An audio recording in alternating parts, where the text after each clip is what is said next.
Olá, tudo bem? Como vai você? Espero que você esteja bem, sempre bem. Sou Rivaldo Machado, seu professor de Sociologia aqui do SAI Digital. Hoje nós vamos conversar aí sobre algumas realidades brasileiras que ao mesmo tempo são preocupações e não só brasileiras, mas também mundiais. Então, nós vamos no nosso encontro de hoje, meu querido aluno, minha querida aluna, falar a respeito de algumas questões ambientais com você aí, entender o que é isso e como é que isso funciona, certo? Então, o que nós acabamos tendo? Qual é a relevância desse assunto nos dias de hoje? É de extrema relevância antes de tudo. Por quê? Porque se você acompanha um pouquinho, principalmente a mídia, nós sabemos que essas questões ambientais, elas são questões que elas têm um destaque e um destaque muito significativo na mídia, né? Por que desse destaque? Porque nós encontramos assim, principalmente a partir da Revolução Industrial, o homem acabou fazendo o quê? Passou a utilizar uma quantidade cada vez maior de recursos naturais, né? Isso está diretamente relacionado com a questão da forma como nós organizamos a nossa economia. Sabemos muito bem que vivemos aí sobre a égide do capitalismo. E nesse capitalismo nós temos o quê? Qual que é a palavra de ordem? Qual é a mola propulsora de tudo isso? Não é nada mais, nada menos que a geração do lucro. E sem sombra de dúvidas, o lucro ele só se realiza quando nós vamos encontrar um aumento muito significativo do consumo, certo? Só que o consumo ele está diretamente relacionado com a retirada e a produção a partir de alguns recursos naturais. Então, dentro dessa lógica, nós acabamos percebendo que cada vez mais nós estamos retirando recursos naturais em grande quantidade do nosso planeta. Só que esses recursos naturais, de uma forma muito geral, a gente não pode dizer que eles são finitos, né?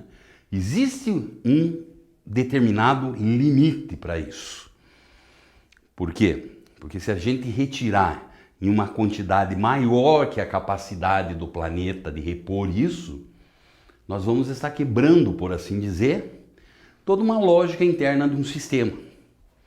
E você vai ter que, com essa quebra dessa lógica, geralmente nós acabamos percebendo aí que encaramos algumas consequências. Talvez a maior consequência, principalmente aquela que mais chama a nossa atenção hoje, ela está diretamente relacionada com o chamado aquecimento global. Então, desde essa Revolução Industrial, a gente vem lançando quantidades gigantescas de alguns gases na atmosfera a partir da queima, principalmente dos combustíveis fósseis.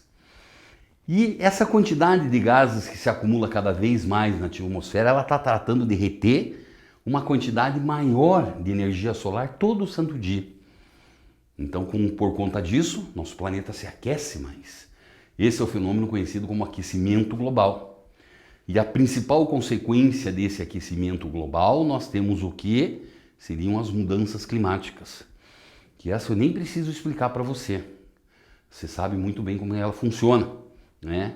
É só você perceber no teu cotidiano que uma hora nós temos estiagens prolongadas, chuvas em grande quantidade, principalmente o hemisfério norte do nosso planeta sofre cada vez mais com o quê?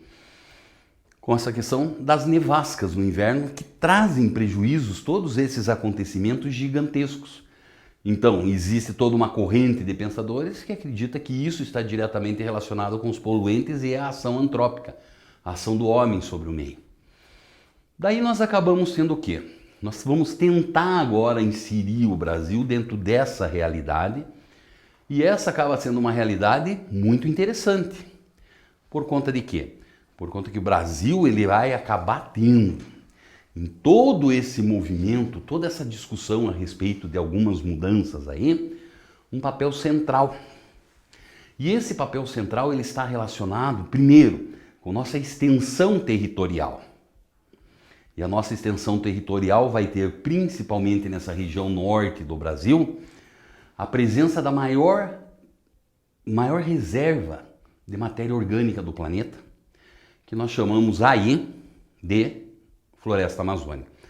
Essa floresta amazônica ela vai ter também um papel central, principalmente relacionado com o equilíbrio térmico do planeta. Por quê?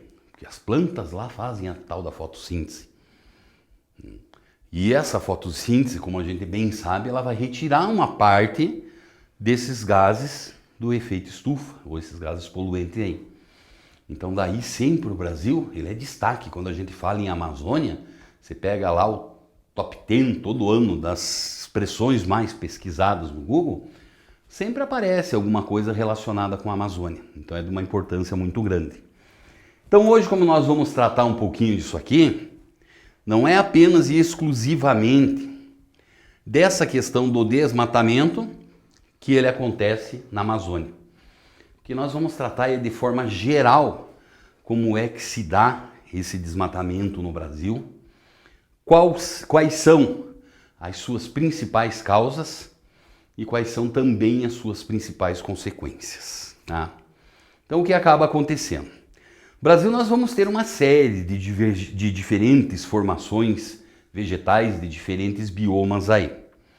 E o que acaba acontecendo? Devido a essa imensidão territorial, como eu já chamei a sua atenção, o papel do nosso país é importante no planeta inteiro. Nós somos muito cobrados por isso. Só que, por outro lado, nós também acabamos percebendo o quê? Acabamos percebendo aí que nós não tomamos os cuidados necessários para que nós podemos, por assim dizer, fazer a manutenção de todas essas formações vegetais. E sem sombra de dúvidas, o desflorestamento ou o desmatamento, eles vão ter um peso muito grande nessas ações negativas que são praticadas no Brasil. Né? Então nós sabemos, por exemplo, que a Amazônia, sem sombra de dúvidas, é o maior destaque disso. Mas processos muito parecidos acontecem, por exemplo, no Cerrado, na Mata Atlântica e assim por diante. Tá? Aí, recentemente, o Brasil ele adotou o chamado Código Florestal Brasileiro. Assim, rapidamente, o que esse Código Florestal significa? Ele é um conjunto de leis que ele trata de regulamentar a presença e a necessidade de preservação de formações nativas. Então, basicamente o que nós acabamos percebendo é que esse Código Florestal, ele veio determinar que cada uma das regiões brasileiras, cada um dos nossos biomas, onde existem as diferentes propriedades rurais, essas propriedades rurais devem manter uma parcela muito significativa de mata nativa, de vegetação natural dentro dela. É claro que de região para região isso varia. É muito maior, por exemplo, na região norte, na região amazônica, do que nós encontramos no sul do Brasil, esse percentual que deve ser deixado, remanescente, nessas propriedades rurais. Né? Então nós resolvemos o problema. Não existe mais aqui para nós esses problemas relacionados com o desmatamento, não funciona assim. Né? Por quê? A gente já sabe muito bem que o Brasil é um país que tem uma característica muito forte de ter uma legislação de ponta em diversos assuntos aí. Mas o cumprimento disso, aí daí já é outra coisa. Então vamos aí pegar um exemplo, que talvez seja o melhor deles, que é a própria Amazônia. Né? A Amazônia, como nós sabemos, é uma área que ultrapassa metade do território brasileiro quase. E como é que você fiscaliza uma área de tão gigante desse jeito? É complicado. Então daí acaba acontecendo o quê? Hoje cada vez mais se avança sobre a Amazônia. Ainda a extração da madeira de forma legal e ilegal é muito forte. Mas nós temos outras atividades, por exemplo, o desmatamento com a intenção de abertura de terras agrícolas. O desmatamento com a intenção de se criar áreas de pastagem que fogem completamente da legislação e que é muito difícil de ser fiscalizado. Isso na Amazônia. O Cerrado, suas queimadas também são outro exemplo das dificuldades que são sentidas no nosso país. né? E quando nós acabamos tendo esse desmatamento, quais são as consequências ambientais que nós temos? Primeiro, a emissão de poluentes, que muitas vezes esse desmatamento ele vai ser feito com base em queimadas, uma prática muito comum no Brasil. Redução muito significativa da chamada biodiversidade da região. E também, uma vez que nós encontramos esse desmatamento, você vai ter impactos diretos aonde? Na questão dos solos, um aumento muito significativo da erosão, né? E principalmente o desmatamento relacionado com a presença das matas ciliares, que são aquelas matas que se encontram próximas aos rios, às formações hídricas. Elas também, uma vez retiradas, impactam diretamente aí nessa questão relacionada com os recursos hídricos, né? Tendência natural do rio sem floresta ou mata ciliar, ele quase tende a desaparecer aí. Então essas são dificuldades que se percebe mais diretamente relacionadas com esse desmatamento, né? As mais variadas possíveis. Mas por outro lado, nós acabamos percebendo que quando nós falamos em impactos ambientais no Brasil, o desmatamento é, sem sombra de dúvidas, aquele que chama mais atenção. Mas a gente não deve esquecer também que a poluição dos recursos hídricos aí, ela é uma poluição que vem chamando cada vez mais atenção. O que seria essa poluição dos recursos hídricos?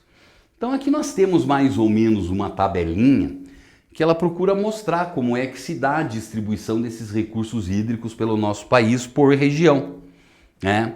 Mostra também a população. Aí aparecem algumas contradições até certo ponto, né? Porque a região norte, a região amazônica, ela tem uma densidade muito baixa, um pouquinho superior a 4 habitantes por quilômetro quadrado, é quase uma região desabitada, mas ela tem 68,5% de todos os recursos hídricos do país, né? Em compensação, como nós pegamos um sudeste, que ele vai ter uma participação muito significativa na população brasileira, de mais de 86%, ele só tem 6% desses recursos hídricos. Então essa forte concentração populacional no sudeste, diferentemente do que acontece no norte, acaba gerando o quê? Que principalmente os rios, eles hoje estão completamente poluídos. E essa poluição vem basicamente de onde? A origem dessa poluição ela está relacionada basicamente a duas atividades, né? Ou dois conjuntos de atividades. Primeiro, são atividades relacionadas às cidades, realidades urbanas. Então nós sabemos hoje que as cidades, esses grandes aglomerados de pessoas aí, geram uma quantidade muito grande de esgoto doméstico e de esgoto industrial. E nós sabemos também, não que por falta de legislação, mas por falta de fiscalização, parte significativa desses dois tipos de esgoto, eles são lançados muitas vezes aí nos rios, né? Poluindo. O ideal seria fazer primeiro um tratamento desse esgoto, para depois fazer a dispensa dessa água, né? Mas apenas e exclusivamente isso, não é é também o grande poluidor, mas não é exclusivo. Nós encontramos que no campo, hoje, cada vez mais, a poluição de rios, ela também é uma das realidades. Por conta de quê? Por conta que cada vez mais cresce no Brasil o uso de agrotóxicos. Cada vez mais o governo brasileiro vem liberando uma quantidade mais significativa desses diferentes produtos. Então o cara joga o agrotóxico lá na plantinha. Tudo bem, só que vem a água da chuva e vai carregar a parte significativa aí desses resíduos químicos. Uma parte desses resíduos químicos eles vai tratar de ser absorvido pelo solo e muitas vezes atinge o lençol freático, que são as reservas subterrâneas de água. E outra parcela vai tratar de escorrer superficialmente e vai acabar o quê? Atingindo também os rios, causando mais uma vez a poluição. Então essas duas formas de poluição, elas são aí extremamente negativas no que a gente diz a vida sustentável desses recursos hídricos. Tudo bem? Tudo legal? Então tá bom. Um grande abraço para você.